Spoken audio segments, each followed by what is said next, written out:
Hello everyone, happy new year. So 2024 তো শেষ, 2025 চলে আসলো। সো আগামীতে 2025 থেকে 2035 সাল আমরা 10 বছরের একটা পরিকল্পনা করব।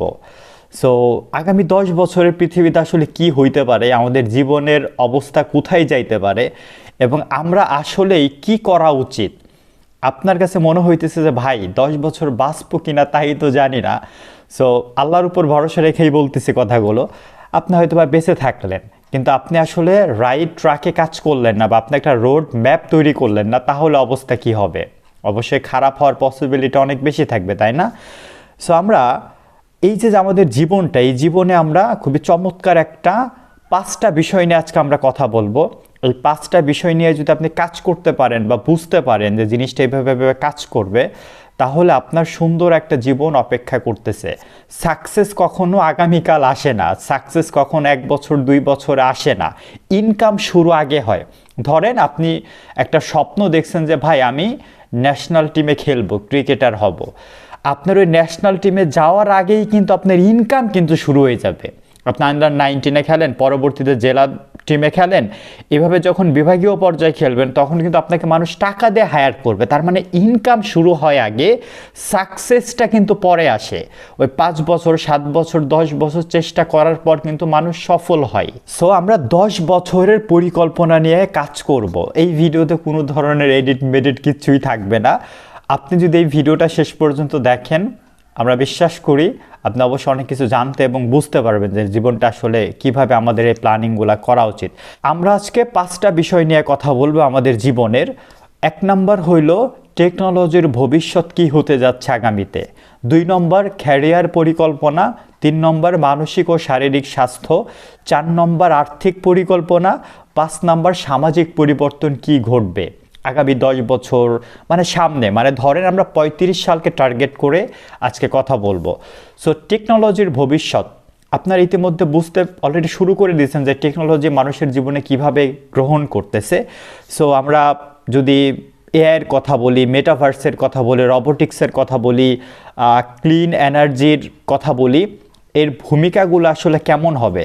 আমরা যদি আর্টিফিশিয়াল ইন্টেলিজেন্সের কথা বলি, আজ থেকে 5 বছর আগেও মানুষ চিন্তাও করতে পারে নাই যে এআই মানুষকে এভাবে রিপ্লেস করতে শুরু করে দিবে।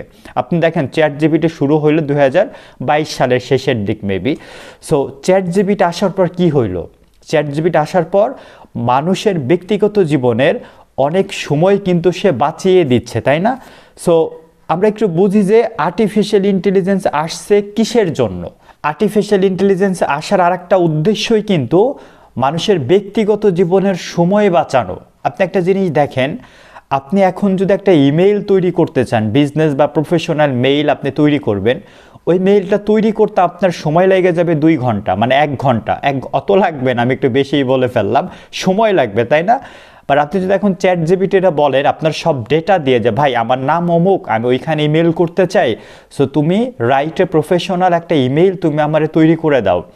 আপনি চ্যাটজিপিটি আপনারা মোটামুটি 3-4 সেকেন্ডের মধ্যে একটা প্রফেশনাল ইমেল আপনারা তৈরি করে দেবে, একদম সেম। শুধু আপনার ওই জায়গায় একটু এডিট মেডিট করে আপনি মেইলটা পাঠিয়ে দিতে পারবেন। শুধু কি তাই, আপনি চ্যাটজিপিটির কাছে ধরেন আগে আপনার বাংলাদেশের ইতিহাস বা কোনো একটা নতুন তথ্য জানার জন্য বা পৃথিবীর যে কোনো দেশের একটা ইনফরমেশন জানার জন্য আপনি নয় নিউজ পেপার পড়তেন, নয় আপনি টেলিভিশনে নিউজ দেখতেন, নয় কারোর ফোন দিতেন। এখন কিন্তু ওইটার প্রয়োজন নাই। এখন আপনি চ্যাটজিপিটিতে বলবেন যে ভাই আমি আমেরিকার হিস্ট্রি জানতে চাই, শুধু এটা বলবেন, পুরো আমেরিকার হিস্ট্রি আপনাকে দিয়ে দিবে। তার মানে কি আপনি তথ্য জানতেছেন। আপনার ব্যক্তিগত জীবনের সময় কিন্তু বাছাই দিতেছে এই সমস্ত চ্যাটজিপিটি। শুধু কি তাই, এআই কি করতেছে জানেন?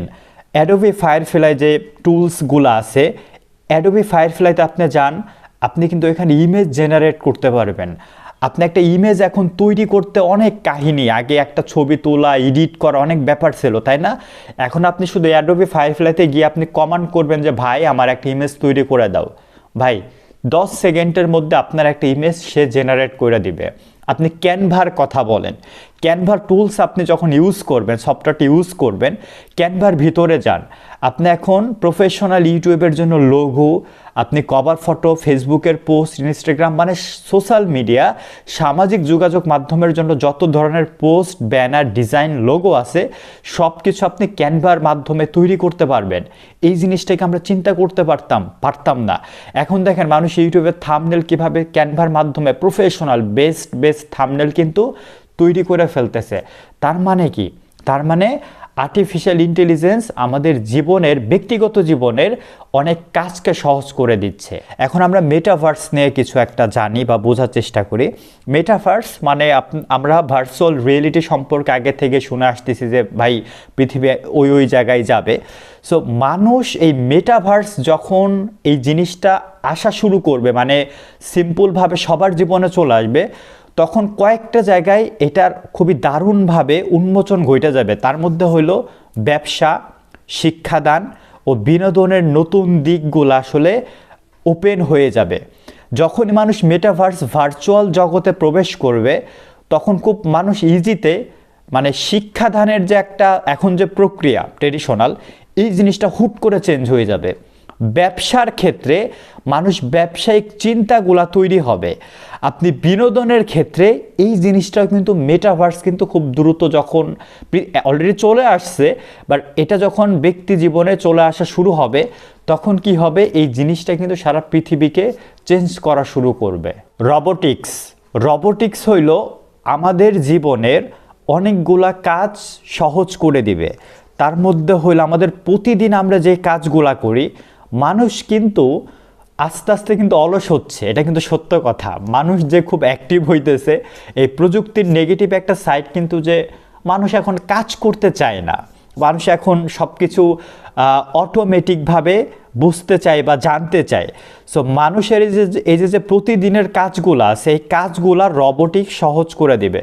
যেমন স্বাস্থ্যসেবার এক কথা বলি, শিল্প কারখানার কথা বলি, আপনার শিক্ষা প্রতিষ্ঠানের কথা আমরা বলতে পারি এইখানে, যে যখন রবোটিক্সগুলা মার্কেটে তারা প্রবেশ করা শুরু করবে তখন স্বাস্থ্য সেবার অনেক কাজকে ইজি করবে। তখন রবোট ওই কাজগুলা করবে, যেখানে মানুষের দরকার ছিল ওই কাজগুলা, বেসিক যে কাজ আছে ওই কাজগুলো রবোট করা শুরু করবে। তখন ওই মানুষ ওইখানে দরকার নাই, মানুষগুলো রিপ্লেস হয়ে যাবে, ওইখানে রবোট এসে কাজ করা শুরু করবে। শিক্ষাদানের ক্ষেত্রেও সেম। ইন্ডাস্ট্রিয়াল যে সমস্ত কাজ আছে খুব দ্রুত দেখবেন আপনি রবোট ইন্ডাস্ট্রিয়াল কাজ করা শুরু করতেছে। এখনই আমরা অনেক কিছু দেখতে পাই, তাই না, যে মেশিনের মাধ্যমে কোনো একটা প্রযুক্তি ইউজ করে একটা জিনিস তৈরি করা হচ্ছে। সো খুব দ্রুত রবোট ধরেন চকলেট তৈরি করে ফেলতেছে, এখানে মানুষের টাচ করা লাগবে না। এখন তো অনেক কিছুর মানুষের টাচ করতে হইতেছে, হিউম্যান টাচ এখনও আছে। রবোট যখন মার্কেটে চলে আসবে পুরোপুরিভাবে তখন এই হিউম্যান টাচ, এই জিনিসটা চলে যাবে ভাই। ভবিষ্যতে শক্তির চাহিদা পূরণ করার জন্য সোলার হুইল ব্যবহার করা শুরু হয়ে যাবে, এবং মানুষ যখন এই সমস্ত এনার্জি টাইপের জিনিস যখন তৈরি হবে তখন মানুষের কিন্তু প্রোডাকশন আলটিমেটলি অনেক বেড়ে যাবে। ক্যারিয়ার পরিকল্পনা, আজকে থেকে আপনাকে ক্যারিয়ার পরিকল্পনা শুরু করতে হবে, কারণ আগামী দিন কিন্তু খুবই ভয়ঙ্কর দিন আমরা সামনে ফেস করব। সবাই বলতেছে এই কথাটা, যে আপনি যদি কোনো বিষয় বেসিক অবস্থায় জানেন বা বেসিক নলেজ থাকে তাহলে মার্কেটে টিকে থাকা অনেক বেশি কষ্ট। কারণ কি, এখন এক্সপার্ট দরকার। কারণ ছবি তো ক্যানভাও বা অ্যাডোবি ফায়ারফ্লাই তো জেনারেট করে দিতে পারে, লেখা তো চ্যাটজিপিটি, আর্টিকেল তো চ্যাটজিপিটিও লিখে দিতে পারে। তার মানে কি হইল, যে বেসিকদের এখন কিন্তু, আর যারা বেসিক জিনিসপত্র জানে তারা মার্কেটে টিকে থাকা খুবই চাপের মধ্যে পড়বে। যারা অ্যাডভান্স লেভেলে থাকবে তারা কিন্তু আপনি অনেক ভালো করবে, অনেক ভালো করার পসিবিলিটি অনেক হায়ার থাকবে। আপনি অনলাইনের কোর্সগুলো ফলো করেন, আপনি অনলাইনে ডিগ্রিগুলো নেওয়ার ট্রাই করেন। আগামীতে যত সমস্ত আপনি প্রোগ্রামিং ভালো করবে, ভিডিও এডিটিং ভালো করবে, ডিজিটাল মার্কেটিং এক্সপার্ট যিনি হবেন সে ভালো করবে।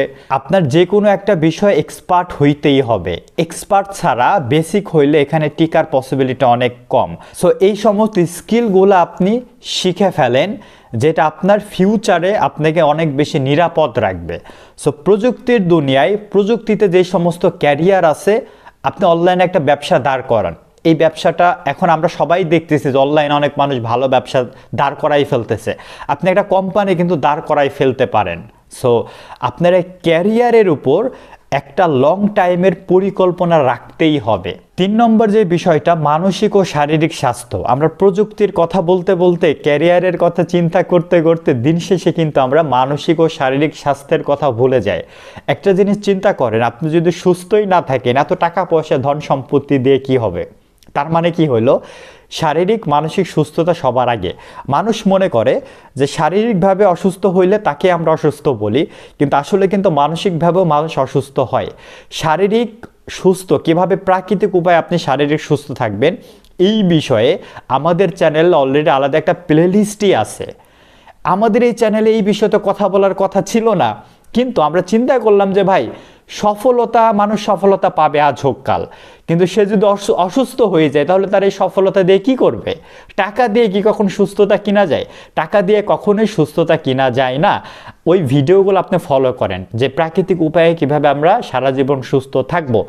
এখন এই ভিডিওগুলো ফলো করলে আপনি অনেক টিপস পেয়ে যাবেন। এখন মানসিক স্বাস্থ্যের কথায় আমরা আসি। পৃথিবীতে প্রতি 40 সেকেন্ডে একজন করে মানুষ সুইসাইড করে। তার মানে কি, সে মানসিকভাবে ভালো নাই। একটা প্রধান কারণ তো এইটাই যে ভাই, আমি খুশি না, আমার ভিতর অনেক হতাশ, আমার সব আছে কিন্তু আমার ভিতর আমি মেন্টালি সিক। তার মানে কি, মানসিক অসুস্থতা একটা কারণ, আরও অনেক কারণ আছে, হাজার হাজার কারণ থাকতে পারে সুইসাইড করার জন্য। সো প্রতি 40 সেকেন্ডে সুইসাইড করে, এটা কিন্তু খুবই ভয়ঙ্কর একটা তথ্য। তার মানে মানসিক স্বাস্থ্যের প্রতি আমাদের লক্ষ্য রাখতে হবে। আমরা এআই, আর্টিফিশিয়াল ইন্টেলিজেন্স প্রযুক্তির উপর যদি নির্ভরশীল হয়ে যাই, তাহলে কিন্তু আমাদের মানসিক স্বাস্থ্য ভালো থাকবে না। আপনাকে নিজেকে সময় দিতে হবে, নিজের প্রতি আপনার ভালোবাসা তৈরি করতে হবে, নিজেকে ভালোবাসতে হবে। আপনার আপন শুধুমাত্র কিন্তু আপনি নিজে। আপনাকে ভালোবাসে, কিন্তু অনেকে বলেন যে আমি তোমারে ভালোবাসি, হ্যাঁ বলে ভালোবাসি, বাট সব থেকে বেশি ভালোবাসে সেই ব্যক্তিটাকে জানেন। এখন আপনি আয়নার সামনে যান, যেই মানুষটাকে দেখতে পান, ওই মানুষটা আপনাকে সব থেকে বেশি ভালোবাসে। সো নিজেকে সবার আগে সময় দিন, নিজেকে ভালোবাসুন। নিজের মানসিক স্বাস্থ্যের জন্য কি করা যায়, আপনি মেডিটেশনের কথা বলেন, আপনি মেন্টাল, যে অনেক ডাক্তার এখন আছে যারা মানসিকভাবে সাপোর্ট দেয়, আপনি তাদের কাছে যান, আপনি অনলাইন বুকিং করেন। আপনি নিজের মেন্টাল স্বাস্থ্য ভালো রাখার জন্য যা যা করা দরকার, যদি কোর্স করার প্রয়োজন হয় করেন, যদি ডাক্তারের কাছে যাওয়ার প্রয়োজন হয় আপনি যান, যদি আপনার ফ্রেন্ডের সাথে আড্ডা দেওয়ার প্রয়োজন হয় আপনি দেন, যদি আপনার কোথাও ঘুরতে যেতে ইচ্ছা হয় যেটা ভালো উপায়ে আপনি যান, সমস্যা তো নাই। সো মানসিক এবং শারীরিক স্বাস্থ্য সবার আগে ঠিক রাখতে হবে। 4 নাম্বার, আর্থিক পরিকল্পনা। সো আমাদের এই সময়ে টাকা সঞ্চয় করার ব্যাপারটাই আমাদের মধ্যে এখন আর নাই। আপনাকে চিন্তা করতে হবে আগামী 10 বছরে আপনি কোথায় বিনিয়োগ করবেন। আপনি ভালো বিনিয়োগ করুন। আপনার যদি মনে হয় যে আপনি রিয়েল এস্টেট ব্যবসা করেন, আপনার যদি মনে হয় যে আপনি একটা 10 তলা বিল্ডিং করবেন, ওই বিল্ডিং থেকে যে ভাড়াটা আসবে, ওই ভাড়া আপনার একটা বিশাল বিনিয়োগের একটা রেভিনিউর মতো আসবে, আপনি করেন। আপনার যদি মনে হয় ক্রিপ্টোকারেন্সির কথা, চিন্তা করেন। যদিও বাংলাদেশে এটা লিগ্যাল না, বাট আমরা এটা বলে রাখতেছি যে আপনি চিন্তা করেন। আপনার যদি মনে হয় যে আপনাকে ইউটিউব চ্যানেল দাঁড় করাবেন, ওই ইউটিউব চ্যানেলে কন্টেন্ট থাকবে, অথবা আপনি একটা ওয়েবসাইট তৈরি করবেন, ওয়েবসাইটে আপনি ব্লগ লিখবেন বা ব্লগ সাইট তৈরি করবেন, ওইখান থেকে আপনার একটা প্যাসিভ ইনকাম আসবে। ইউটিউব চ্যানেল থেকে কিন্তু একটা ভালো প্যাসিভ ইনকাম আসে। আপনার ব্লগ সাইট, ওয়েবসাইট থেকে কিন্তু অনেক টাকা ইনকাম করা যায় যদি আপনি ভালো একটা সাইট দাঁড় করাইতে পারেন। বিনিয়োগের চিন্তা করাটা জরুরি, এবং অবশেষে হইল সঞ্চয় করাটা খুবই ইম্পর্টেন্ট। আমরা এখন সঞ্চয় করতেই চাই না। আপনার প্রতি মাসে আপনার কত টাকা খরচ হয়, আপনার এই টাকাটা আপনি সেভ করেন। আপনি মানে সেভ করেন বলতে মানে কি, আপনি ধরেন এক্সট্রা টাকা খরচ করেন, দরকার নাই। আপনি একটা ভালো অংশ, ভালো পরিমাণ টাকা খরচ করেন, যেই টাকা আপনার কাজে লাগে। অপ্রয়োজনীয় টাকা আপনি খরচ করেন না, ওই টাকাগুলো আপনি সঞ্চয় করেন। আর্থিক পরিকল্পনা অনেক বেশি ইম্পর্টেন্ট আগামী সময়, আগামী বিশ্বর সাথে যদি আপনি তাল মিলিয়ে চলতে চান, কারণ ভয়ঙ্কর দিন আমাদের সামনে কিন্তু আসতেছে। সর্বশেষ, সামাজিক পরিবর্তন। কি পরিমাণ সামাজিক পরিবর্তন আসতেছে আমরা এটা অলরেডি এখনই বুঝতে পারতেছি। এখন ক্লাস 9-10-এর একটা ছেলে মেয়ের কাছে আপনি যান, গেমসে আসক্ত, মোবাইল ফোনের ভিতরে ডুবে আছে, তাকে যদি বলেন যে আমরা আজ থেকে 5-10 বছর আগের কথা চিন্তা করি, আমাদের বড় ভাইরা তারা বিকালে কি করতো? ক্রিকেট খেলতো, ফুটবল খেলতো, ভলিবল খেলতো, তাই না? তারা খেলাধুলার সাথে যুক্ত ছিল, তারা সামাজিক কাজের সাথে যুক্ত ছিল, স্বেচ্ছাসেবীর কাজের সাথে যুক্ত ছিল। এখন কি তাই? এখন যান ক্লাস 9-10-এর একটা ছেলে মেয়ে, সে ক্রিকেট খেলতেই চায় না, ফুটবল খেলতেই চায় না। সে বিকালবেলা কি করে? সে ফোনে বিভিন্ন জিনিসের মধ্যে টাইম পাস করে। গেমস খেলেন, সমস্যা নাই, সব কিছু একটা লিমিট রাখা জরুরি। আপনি মোবাইল ইউজ করেন, সমস্যা নাই, সব কিছু একটা লিমিটে করাটা জরুরি। যে সামাজিক কি পরিবর্তন আসতেছে, আগে আমরা কি করতাম? বড় ভাই বন্ধু বান্ধবের সাথে একটা সপ্তাহে একদিন হইলেও আমরা একসাথে হইতাম। কি হইতো? সবাই আমরা একসাথে হইতাম, একটা সবার মধ্যে যোগাযোগ স্থাপন হইতো। এখন কিন্তু এই জিনিসটা হইতেছে না। মানুষ এখন কিন্তু সবার থেকে দূরে চলে যাইতেছে। আমাদের যে একটা পারিবারিক সম্পর্কের কথা বলেন, সামাজিক সম্পর্কের কথা বলেন, এই সম্পর্কের মধ্যে আমরা নাই। আমরা প্রযুক্তির উপর আসক্ত হয়ে যাইতেছে অতিরিক্ত, যেটা আপনাকে লিমিটেড ইউজ করা উচিত। মানুষের সাথে মানুষের সম্পর্ক বাড়ানো উচিত, যেটা এআই আস্তে আস্তে রিপ্লেস করে দিবে। প্রযুক্তির সব থেকে খারাপ আমার কাছে মনে হয় এই সাইডটা, যে মানুষ এআইয়ের উপর নির্ভরশীল হবে, প্রযুক্তি ইউজ করা শুরু করবে, মানুষ মানুষের সাথে সম্পর্ক বিচ্ছেদ করে ফেলবে। এটা খুব ভয়ঙ্কর মারাত্মক একটা জিনিস। এই জিনিসটা থেকে আমাদের বেরিয়ে আসতে হবে। সো আগামীতে যেহেতু ভয়ঙ্কর রকমের সামাজিক পরিবর্তন আসতে যাইতেছে, এই সামাজিক পরিবর্তনের মধ্যে কিন্তু আমাদের গা ভাসিয়ে দিলে চলবে না। আমাদেরকে সচেতন হইতে হবে, সবার সাথে আমাদের সুন্দর সম্পর্ক গড়ে তুলতে হবে, আমাদের একটা টাইম সবার সাথে কাটাতে হবে, মানে আড্ডা দিতে হবে, যেটা ভালো আড্ডা বলে, তাই না? এবং প্রযুক্তি ইউজ করব, পাশাপাশি সামাজিক আমরা যে একসাথে বসবাস করি, সামাজিক অনেক কার্যক্রম আছে, সেগুলো আমরা অংশগ্রহণ করব, খেলাধুলা করব, নিজেদের শারীরিক চর্চাও করব। সো আজকে আমরা 5টা বিষয় নিয়ে কথাবার্তা বলছি। সো এই 5টা বিষয় আসলেই খুবই গুরুত্বপূর্ণ। আপনি যদি আগামী 10 বছর আপনার জীবনকে সুন্দর করে গড়তে চান এবং একটা সেফ লাইফ আপনি যদি পার করতে চান, সুন্দর হ্যাপি লাইফ যদি আপনি কাটাতে চান, তাহলে এই বিষয়ে আপনি পরিকল্পনা করেন এবং এই কাজগুলো করা শুরু করেন, আপনার জীবন অনেক সুন্দর হবে। সো ভালো থাকুন, সুস্থ থাকুন, দেখা হবে পরবর্তী কোনো ভিডিওতে। Take care.